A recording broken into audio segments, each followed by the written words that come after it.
Everybody, what is going on? I am Chris Flowers. I am the executive producer of the Business Coaches Show, and we do have the one and only Eric T. Whitmoyer.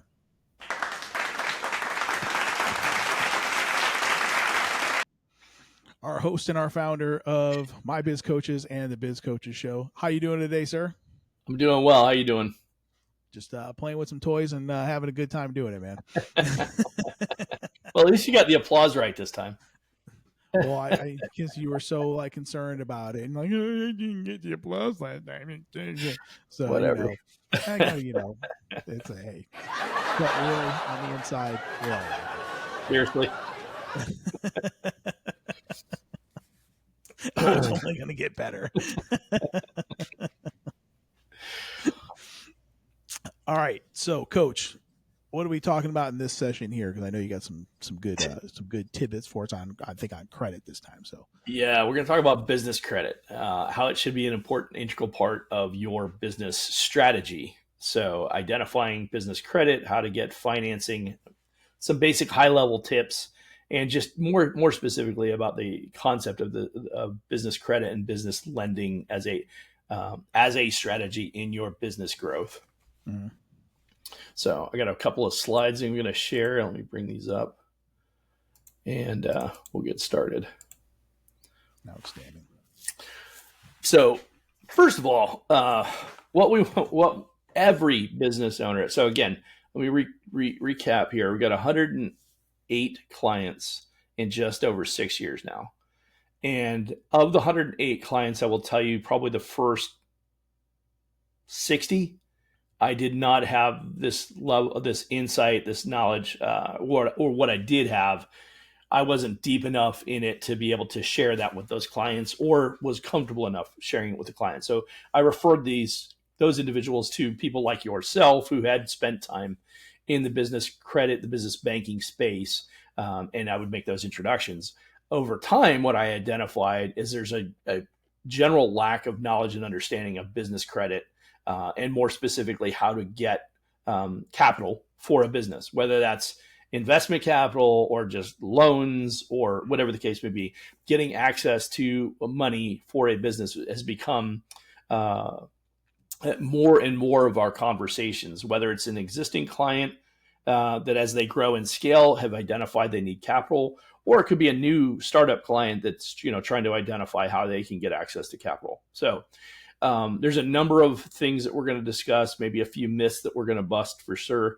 But most importantly, really want to make sure that we understand that there is a very specific strategy for success that relates to business credit and how to leverage it. And it cannot be your panic button solution. If you have identified that you either have a cash flow need or will have a cash flow need, you need to begin to strategize now. Actually, more importantly, you need to strategize weeks and even months before the need shows itself. Otherwise, here's what we know inherently. And Chris, you spent 30 years in this space. If you need money now, it's going to cost you quite a bit more. A lot. And it's going to be 2, maybe even 3 times harder to get than normally. So the worst thing you can possibly do is wait until you need cash to get cash. Right? Correct. Would you agree? 100%. Yeah. And how many times would you say that was the vast majority of the clients that you engaged with was when they identified that I now in fact have a need, and it made it nearly impossible or much, much harder to try and fulfill that need. Is that fair? Yeah, very, very fair. Yeah. So, and that's one of the things that we continue to uncover over and over and over. It becomes a major challenge. So your credit strategy should work like a sales funnel. You cannot afford to wait for funding the emergency. You need to have the funding in place or accessible before the need presents itself. Because going to the table and asking for money when you're hurting as a business it's not an easy task. It's actually really demeaning in some ways. Having somebody tell you your business isn't worth anything is always really frustrating. But more importantly, knowing that if it was just 6 months earlier, the likelihood of getting approved for a particular loan or whatever the case may be would have been 10 times easier. Right. But because fast forward 6 months, now you're in a tight spot. The banks are like, I don't know that I want to loan to you because now you're higher risk, and if I do loan to you, it's going to cost you a lot more money, right? And Plus, that's the hard part. I would also interject as well. It's terrible to tell a client that you can't fulfill an order because you don't have the capital for the materials or the things like that.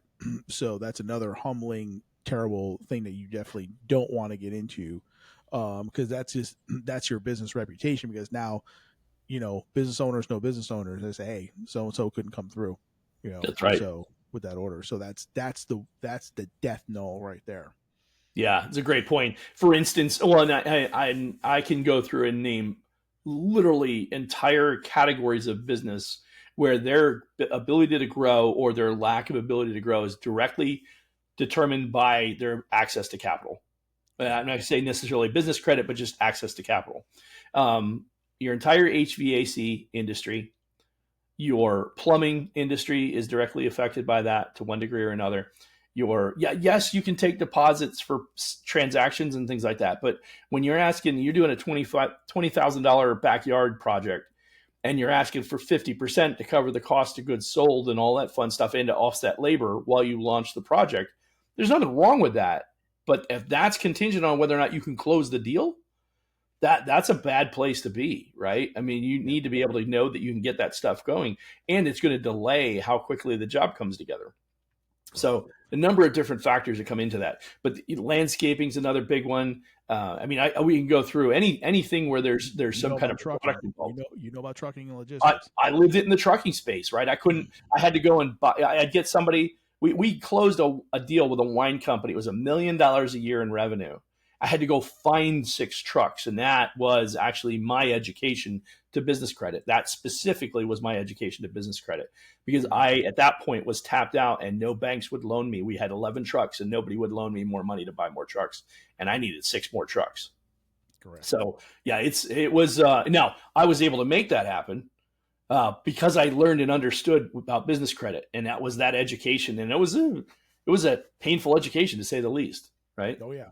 So the key here is to don't wait for an emergency funding scenario to start building your credit profile. If you have a business, even if you haven't started earning your first dollar, there is an opportunity for you.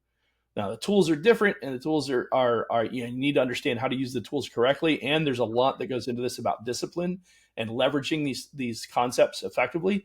But know that there are solutions. You just need to make sure that you're preparing accordingly. So the SBA reports that businesses with strong credit histories are twice as likely to receive funding approval compared to those relying solely on personal credit. So first and foremost, we have to identify that there is personal credit and then there is business credit. Most of us are familiar with personal credit, particularly over the last 10 or 15 years. There's been a lot disclosed about how they determine your credit rating and all the stuff that goes into determining your FICO score, which is your Fair Isaac, I don't even remember what it is, but whatever that score is that identifies whether or not you can buy a car, a house, get a credit card, whatever the case may be. There's a similar process on the business side. And we're not going to go into all the details of that, but just understand that there's a similar process for business, but it's different, right? So understand first and foremost that if you have a business and you want to establish credit, you need to have an EIN. That is a employer something number. Identification number. Thank you. Employer identification number. And that EIN actually acts as it creates the business to have its own identity in law, right? So you can actually have a credit score. And once you establish the EIN, then you can go through a series of other processes, which we'll talk about on a different show. But the key here is to identify that you have to have an EIN and you need to begin establishing your credit in your business's name as soon as you start operating. So that when the opportunity arises, and oh, by the way, it's not a matter of if, it is absolutely when you're going to need access to capital. It could be to buy some equipment. It could be, like I referenced earlier, to buy a vehicle. It could be something as simple as just needing some additional funds for marketing, right? You have to be very strategic about how you use your business credit and all that kind of stuff. But the key here is to identify that it is there, it can be available, and you need to start building it as sooner rather than later. The other thing too, like I said, when you hit on this before, there are certain tools that you use. There are certain financial vehicles that you use in particular situations. Okay, so like I said, your lines of credit or specific purposes for equipment or uh, business loans, things like that. So there's different categories. It's not everything just a lot of business, or like from my experience, they just talk to me like, okay, I need a line of credit. The first question I ask is, why do you think you need a line of credit?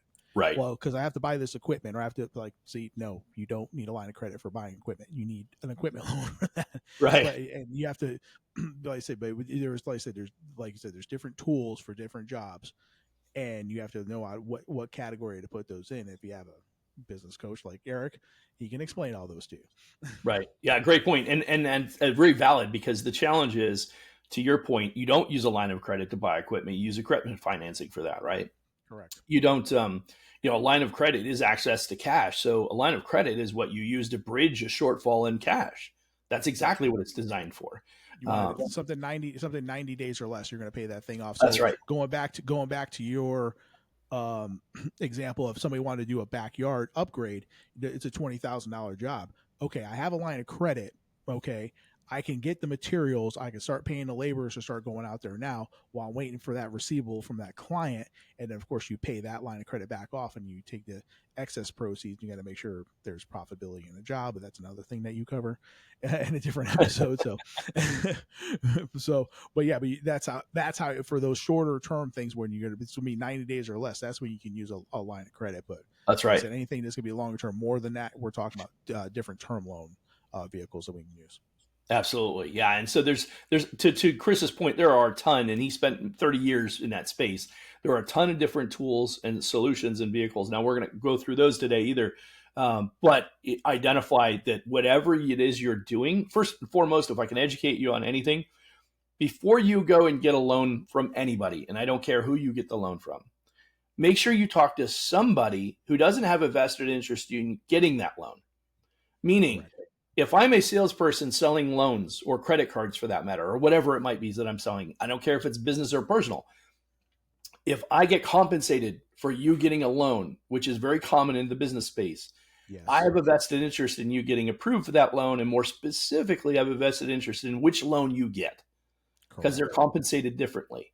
And so if you ask for advice from a compensated salesperson to get a particular loan, just know there is a possibility. I'm not saying that definitely would happen. There's a possibility, potentially even a strong possibility, that it may not be the best solution for you. 100%.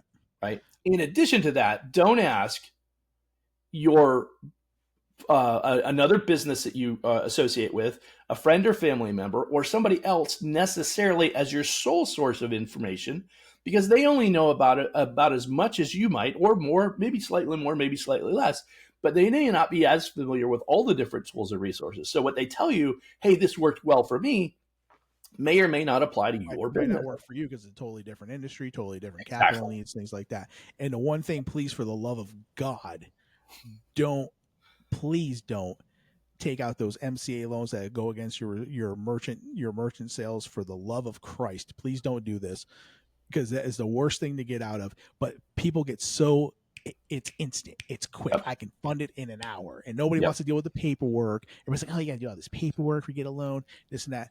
Take the time, because it's worth it. I promise you. Yeah, agreed. So here's our strategic tip. Tie your business credit goals to your annual strategic plan. So, for instance, on other episodes, we've talked about scale and scaling your business. And I've broken down into 8 phases of scale. The first one, 0 to 100,000, 100 to 250, 250 to 500. Here's the thing. The amount of credit that you should have when you're 0 to 100,000 is probably $5, $10, maybe $15,000 in credit. That's all you really need. Something that covers some short-term, and that could be simply a credit card, right? And that is not hard to get necessarily.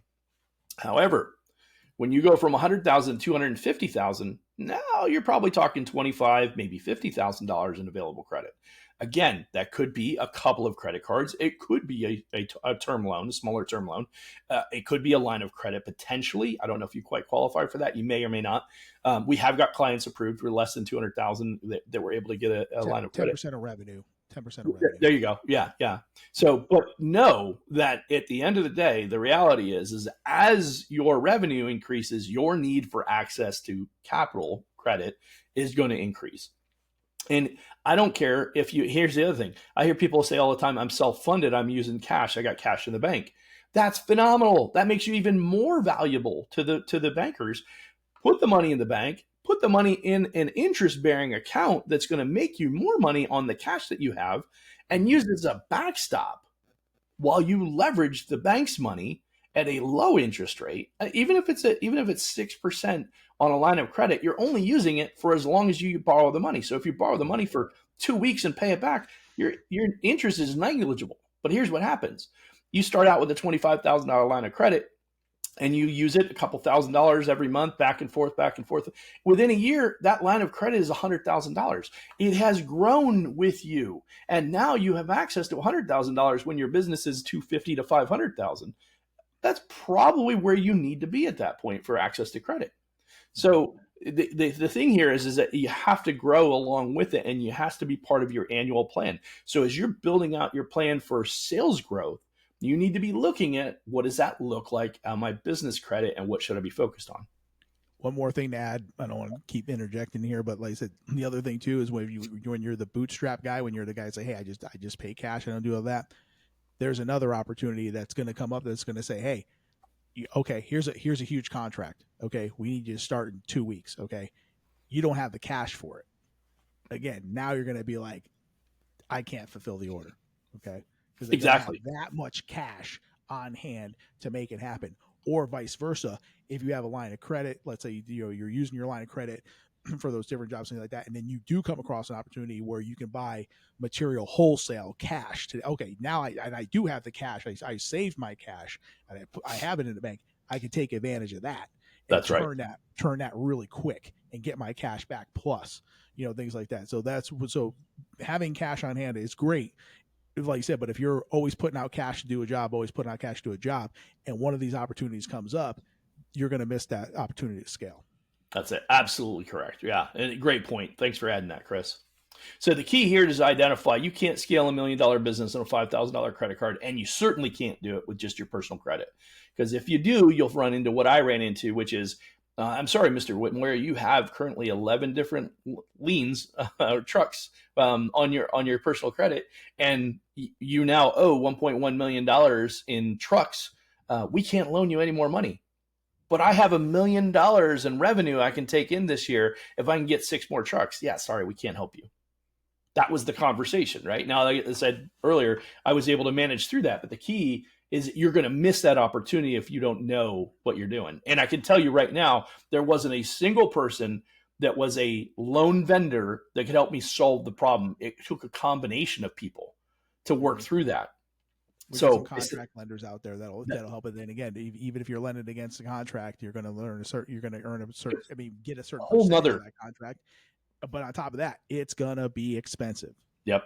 And that whole thing was an expensive education for me, because at the end of the day, it ended up costing me $2.2 million. So, all right. So next, there's a myth out there. You only need to think about business credit when you're low on cash.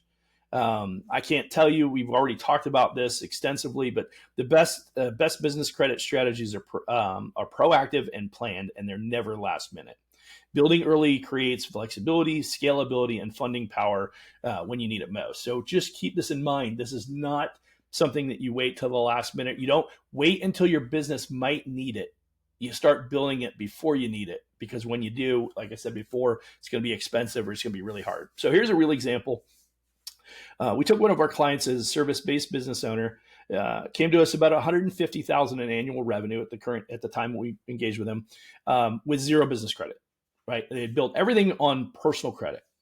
Within 6 months, we helped them establish a multi-tier tier 1 vendor account, which is something as simple as like Uline, or you can get a Shell business credit card. There's some smaller entities out there that you can take, not smaller entities, sorry. They're entities that are designed for bigger companies that are designed to offer credit to smaller companies. And they have programs for them to help you get started. So anyway, we were able to secure a credit card with a $30,000 limit without using personal credit. And then position this company to qualify for a $100,000 line of credit just in time to take advantage of a key growth opportunity. So, and we have multiple stories like this. I can tell you somebody, we got them qualified for $165,000 in credit. 6 months earlier, they were denied for credit. We tried to get a $15,000 loan. They were denied for a $15,000 loan. 6 months later, we got them qualified for $165,000 in a combination of business credit cards and lines of credit. So the key is understanding what steps you need to take and the process you need to follow. And there are certain things. Some of it was they were carrying a little too much debt. All we had to do was move the debt around. In some cases, it's just a matter of not having so much debt on one particular card and getting below, let's say, 30% or 25%. And that allows that to bump up your score to the next level and allow you to qualify. It's understanding those things is what's going to make you a better lendable solution, right? We call it being qualified lending partner. All right. And then that was the last slide, I guess. Actually, I have one more here. Hold on. There it is. All right. So you want to make sure you incorporate properly. I mentioned that earlier. Get an EIN. There's a couple of basic things you want to make sure you do. Open a business checking account. Get started using it. Make sure you establish credit, business credit. You can use Uline or Quill or something. Now, it's funny because I have people say to me, you know what? I don't need anything at Uline. I guarantee you, if you look at Uline, it's like 3,000 pages. I guarantee you'll find something you can buy with your business credit. And if don't buy something you don't need, but I'm sure if you look, you'll find something that would qualify for your business. It would make sense. But use a couple of these. There's a number of these. Those are just two examples, by the way. But you want to find a couple of those and begin to establish credit with them. They'll give you like a $500 line of credit, and you'll pay $50, $100, whatever. You pay it off, you use it again, pay it off. That's how you build business credit. One of the other things you also need to know about business credit is it does not quite work the way that personal credit does. Using your credit is actually really good as it relates to business credit. You just need to make sure that you're paying it off on a regular basis. Now, paying down on a regular basis. You don't necessarily have to pay it off. Usage is still a big factor, especially when you get over 50%, but it's a little bit more liberal than personal credit is. The fourth one is monitor your business credit with Dun & Bradstreet or Experian Biz. There's actually a third one now. I can't remember what it is. But you want to make sure that you're signed up with these programs and make sure you're monitoring your business credit. By the way, business credit is scored 0 to 100, completely different than FICO scores. And if you have a business credit score of 50, 0 to 100, 50 is actually not a bad score. It's a decent score. It's not great. It's not bad. So don't think that just because I have a 50 is a bad credit score. If it's 50 and you pay your bills on time on a regular basis, it's actually you could still qualify. You won't qualify for as much. You definitely want to be 60 to 70. And ideally you want to be 80 plus, but that is still a reasonable credit score at 55 or 60 is actually really good.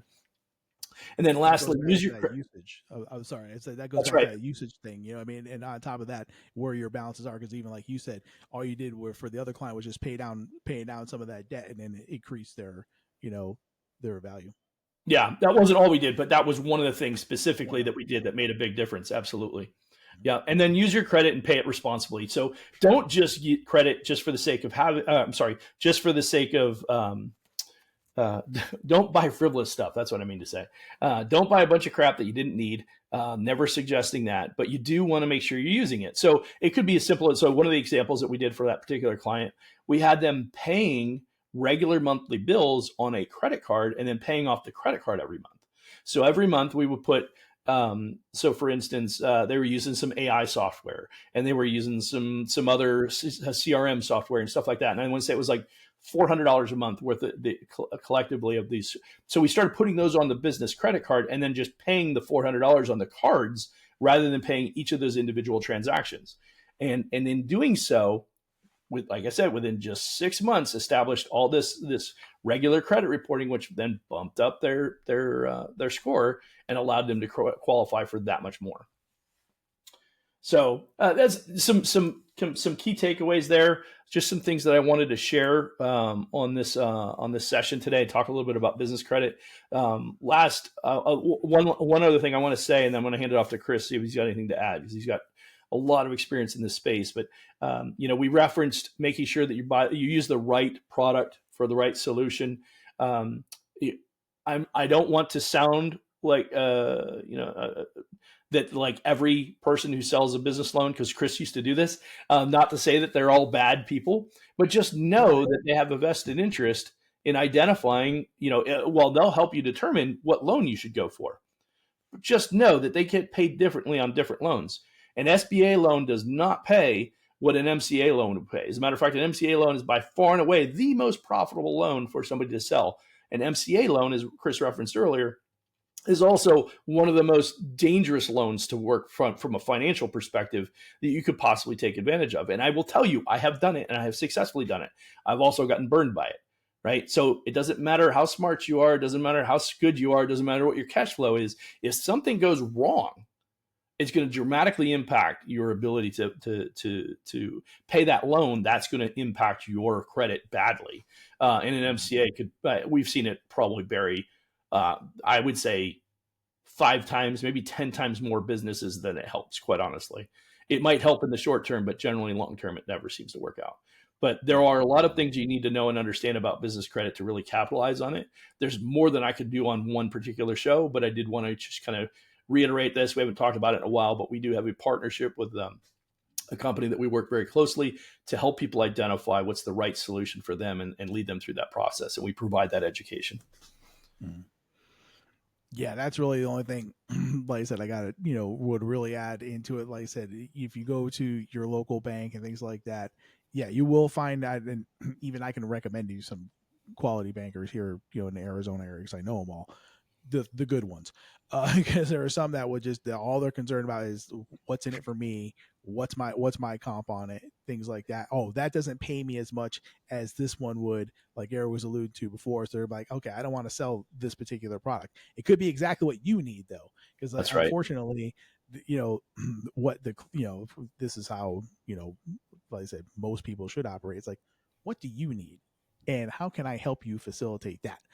Not worry about the comp on it and things like that. But that's another ethics story for another episode. We can do a whole episode on that alone too. So we can do a whole episode just on ethics. We probably do a whole series on ethics. Oh yeah, I'm sure we probably could. And then we get deep. The last thing I'll say, as it relates to what we've been just talking about, is identifying. One, we referenced, get it early, make sure you have access to it, because if you don't, it'll burn you. Make sure that you're working with somebody who has some understanding of this, that doesn't have a vested interest in which loan you get, at least initially. Right. So you can identify which one makes the most sense for you. To Chris's point, what do you need it for? And let's find the right solution for you. And then, the last thing, and I really kind of bring it home, is business credit substantially different than personal credit in a lot of ways. Make sure you understand that. Invest some time, invest some money even to consider what that looks like, because that money spent on the front end, I will tell you, I think I was paying $186 a month for a business credit monitoring program for my business credit. And when I had the trucking business, and in the time that I had that, in 4 months, I learned 80% of everything I needed to know about business credit in just 4 months, because I had access to this program. So we do a similar program. It's far more robust than what I got, the information that I was offered at the time. And we can help you strategically find the right partners to work with. As Chris mentioned, we have lots of connections with different vendor partners that we would introduce you to, and make sure that you have the right solutions. But the key is understanding, being able to make your own decisions based on what makes the most sense for you. And so what we do is we educate you, we elevate you, and we inspire you. Isn't that how it goes, Chris? Where have I heard that before? Awesome. Absolutely right. Well, appreciate that. Hopefully you guys got something out of the show today. Excited to be able to share that kind of information. As I said, it actually saved my business. And I highly encourage people to understand the importance of this and how I can leverage it into helping grow and scale your business. Great job again, Coach. Good job, buddy. Another fantastic episode. Classic. In the books.